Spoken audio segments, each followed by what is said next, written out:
Men's Minute Modcast with his mates. Episode 165.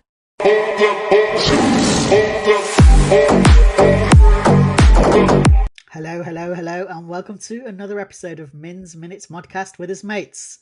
Hey, Mo and Satya. Hello.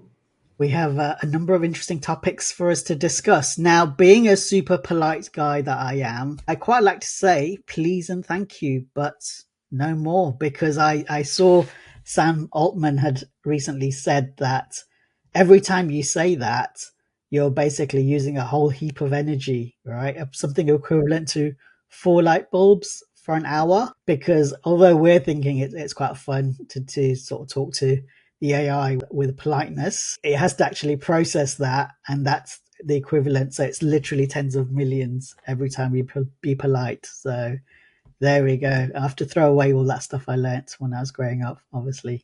Only for the chat GTP, I'll obviously still say please and thank you to both of you. Any thoughts on that? Is that anything that you guys do with when you talk to a chatbot? Or are you like, just give it to me, be mean, or have you been doing that as well? I'm nice the first time, but if it does not give me a good answer, then I am a bit like, I do say what my true feelings are, but I'm still polite even if I'm stern. And I wonder if I start or if I stop using please or thank you, will I stop using them in the real world also? Because I think most discussions I have is with the machine.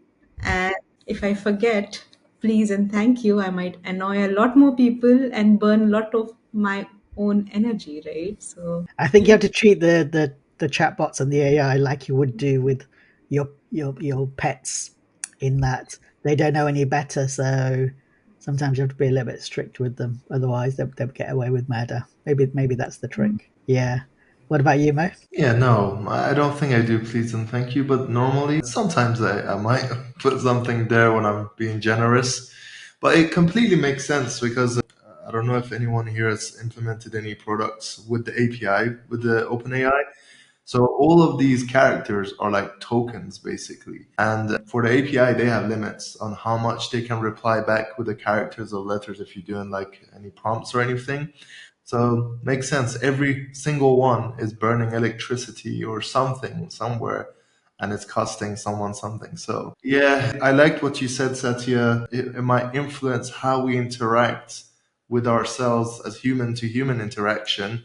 And we got to be careful there on creating a bad habit. There we go.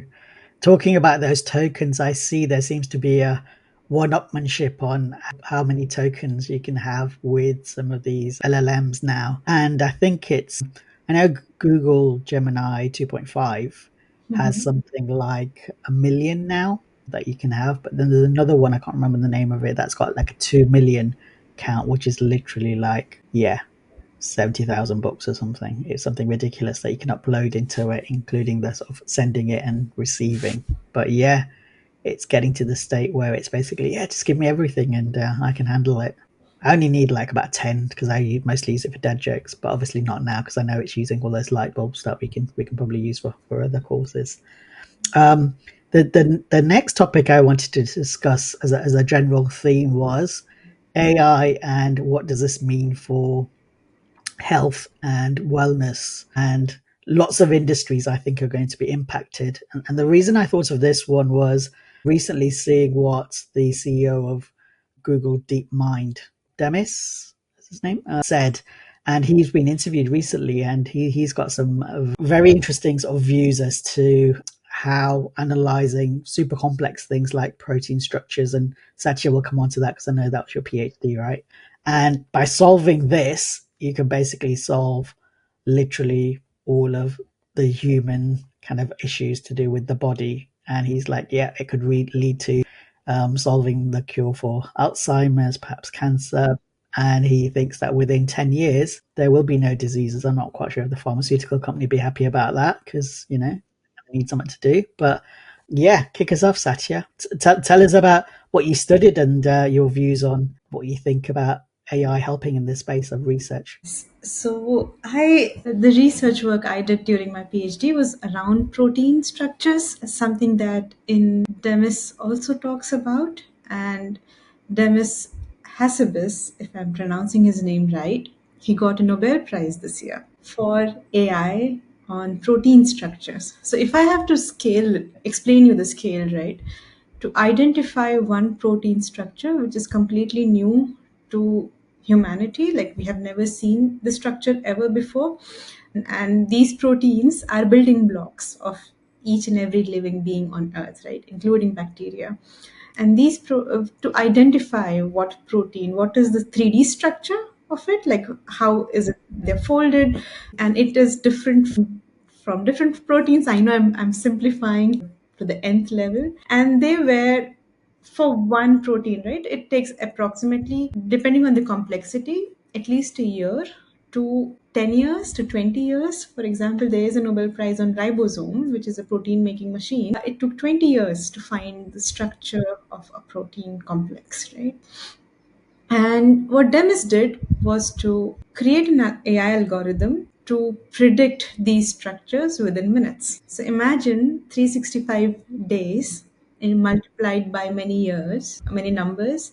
It's now reduced to seconds. And he's able to do it at a scale that is unimaginable, or that was unimaginable even in 2015, like the first one of the first studies that came out back then through the DeepMind. To a lot of extent, I agree with Demis that quite a few diseases that we know, or a lot more diseases that we know of today, can be solved, or the drugs can be identified, whether it can be used on human beings and all.